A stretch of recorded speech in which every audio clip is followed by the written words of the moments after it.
विद्यार्थी आहेत किंवा आळंदीकर विद्यार्थी आहेत, तर त्यांनासुद्धा हे शिकवलं पाहिजे. आणि ही संकल्पना खरं म्हणजे ज्ञानोबा माऊलींनीच आपल्या विलास काकांना दिली आणि त्यांनी खूप त्याचा पाठपुरावा केला. खूपदा ते मंदिरात आले, वीरसाहेबांशी बोलले, विश्वस्तांशी त्यांनी सल्लामसलत केली आणि हे शिबिर आळंदीत आयोजित करणं हे किती महत्त्वाचं आहे हे त्यांना पटवून सांगितलं. म्हणून हे शिबिर जरी संस्थानांनी आयोजित केलं असलं तरी त्याच्या पाठीमागची जी मुख्य काय म्हणतात त्याला कन्सेप्ट आहे ती आपल्या विलास काका काटेंची. त्यामुळे एकदा विलास काकांसाठी जोरदार टाळ्या होऊ द्या. कारण असे हे चांगले विचार सगळ्यांना सुचत नाही. कोणीतरीच एखादा व्यक्ती असतो की जो समाज कल्याणाचा विचार करतो. तसे आपले विलास काका आहेत आणि विलास काकांना मला वाटतं की ती प्रेरणासुद्धा माऊलीनेच दिली असेल. कारण विलास काका हे माऊलींचे परमभक्त आहेत. आणि दुसरी गोष्ट ही की ते नित्याने सातत्याने वारीत करतात. आणि दुसरी वारीतले सगळे रिपोर्ट्स वारीतल्या सगळ्या बातम्या हे खूप छान पद्धतीने जगासमोर आणतात. ते महाराष्ट्रातले खूप यशस्वी पत्रकार आहेत. सकाळ प्रसारमाध्यम जे आहे जे पेपर्स असतो त्याचे ते लोकप्रिय पत्रकार आहेत. त्यामुळे की हे सगळं संकल्पना ही काटे साहेबांची आहे. आणि मला असं वाटतं की 8 दिवस ह्या शिबिरात जे ग्रामस्थ विद्यार्थी सहभागी झाले आणि इथे आम्हाला शिकवण्याची संधी मिळाली. मला वाटतं की हे यश म्हणजे ह्या शिबिराचं यश हे की निदान ही मुलं इथे येऊन बसली. ही आमची मुलं बघितली की घरीसुद्धा विचित्रपणा करतात पण सकाळी ध्यानात सहभागी होतात, अजिबात त्रास देत नाही. पुन्हा ध्यान झाल्यानंतर नामस्मरण करतात, गीतेची संहिता सुंदर म्हणतात. टाळा तर इतका सुंदर शिकलेत. काटे साहेबांच्या संकल्पनेतून आणि मंदिर समितीच्या पुढाकाराने अतिशय सुंदर असा उपक्रम या ठिकाणी आयोजित केला गेला आहे. मागच्या 8 दिवसापासून भक्ती ज्ञान योग शिबिर ज्यात तुम्ही सर्वजण सहभागी झालात आणि ह्याच्यामध्ये तुम्हाला म्हणजे जी 7-8 दिवस तुम्ही जे शिबिर आयोजित केलं होतं त्यात ते एन्जॉय केलं का तुम्ही? तुम्हाला आनंद मिळाला का त्यातून? नक्की. हा, थोडस पहिल्या रांगेत थोडं शांत बसा.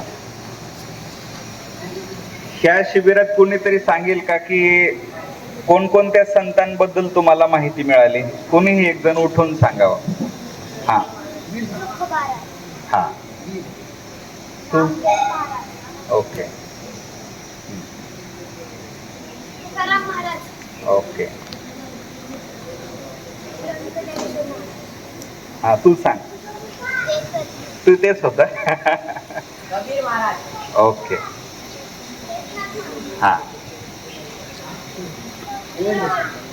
हा मोठ्याने ओके. तुझं काय होतं उत्तर? हा ओके हा. दोन्ही पद्धतीने व्हावा याच्यासाठी फक्त 1-2 मिनिटं भूमिका मांडतो. हे कदाचित लहान मुलांसाठी नसेल परंतु इथे समस्त जमलेल्या आबालवृद्धांसाठी आहे की संस्थानाने हा उपक्रम केला ही अर्धवट माहिती आहे. संस्थानाने उपक्रम नाही केला, प्रत्यक्ष ज्ञानदेवांचा उपक्रम आहे. यदा कदाचित ज्ञानदेव आपल्या सगळ्यांना लेकरू म्हणूनच सांभाळतात. इथे फक्त ही भूमिका संस्थानाने प्रातिनिधिक स्वरूपात सांभाळली आणि मी काही नवीन बोलत नाही. हे विश्वस्त काही हुशार एवढे असं काही समजायची गरज नाही. कारण की ज्ञानोबांनी 18 अध्याय लिहून घेतल्यानंतर 9000 ओव्यांचं सार एवढं सांगितलं की जिथे कर्तृत्वपणाचा शून्यत्व येतं तिथेच भगवत भक्ती आणि संतत्व येतं. त्यामुळे मी असं म्हणेल की सर्वांच्या पाठीमागे कुठेतरी संस्थानाला प्रेरणा देण्याची भूमिका आदरणीय आमचे सर्वांचे ज्येष्ठ मित्र विलास महाराजांची आहे. खरं तर ही संकल्पना आमच्या कोणाच्याच डोक्यात नव्हती. ही कुठेतरी प्रेरित करण्याची संकल्पित करण्याची भूमिका विलासदादा काटेंची होती. त्यांच्या संकल्पनेतून हे शिबिर निर्माण झालं. त्याला सहकार्य आमचे मित्र हरिभक्तपरायण उमेश महाराज बागडेंचं लाभलं. आणि जेव्हा कधी सगळे हात उभे राहतात तेव्हा त्या हातांच्या सोबत हात देणारी ज्ञानोबांची शक्ती असते, ती शक्ती इथे कार्यरत राहिली. त्यामुळे हे संस्थानाचंच कार्य नाही, तर हे संपूर्ण आळंदी ग्रामस्थांचंच कार्य आहे. पुनश्च एकदा आपण सर्वजण नशिबान आहात की आपल्याला इथे ज्ञानोबांच्या सिद्धबेटावर इथे समाप्ती करायला मिळते आहे. जागा सुद्धा तुम्ही खूप छान निवडली विलासराव. म्हणजे पहिल्या दिवशी सुरुवात केली ज्ञानोबाराय महाराजांच्या संजीवन समाधी मंदिरापासून, आणि याचा मागोवा, याचा सांगोवा, याचं उत्तरार्ध तुम्ही इथे सिद्धबेटात केलं. मला तरी वाटतं सिद्धबेटाची माहिती सगळ्यांना आहे ना? काय आहे नक्की, काय होते, राहिले होते का नक्की? आणि अजून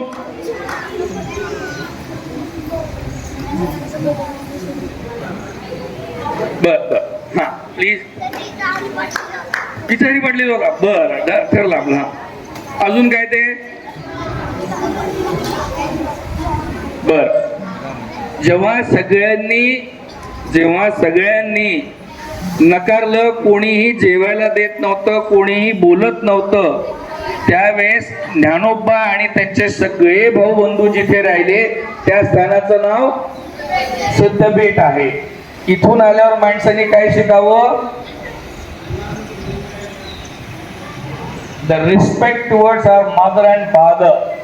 आपल्या आई वडिलांचा मान सन्मान शिकावा, सर्वांशी चांगलं बोलणं शिकावं. म्हणून सिद्धबेट निवडल्या प्रकरणी मी विलासरावांचे आणि हरिभक्तपरायण उमेश महाराजांचे धन्यवाद मानतो. पै वसंताचे रिगवणे, झाडाचे साजिलेपणे. वसंत आला की झाडाची पालवी सांगून जाते, किंवा झाडाची पालवी दिसून आली की आपोआप माहीत पडतं की तो वसंताचा शिरगाव आहे. मला तरी वाटतं की ही ओवी सगळ्या पालकांनी उद्या आपापल्या लेकरांच्या तोंडावरून, वागण्यावरून पाहावी की खरंच या 7 दिवसामध्ये तो वसंत आला होता का, आणि जर तो वसंत आलेला आहे तर आपलं झाड टवटवीत राहिलेलं आहे का. मी सर्व पालकांना सुद्धा एक सूचना वजा विनंती करतो. 7 दिवसांचं शिबिर होतं, ते सक्सेसफुल होतं, त्याच्यात पुष्कळशी मुलं पाठांतर करतात. आपण इथे कौतुक करून जातो त्या संस्था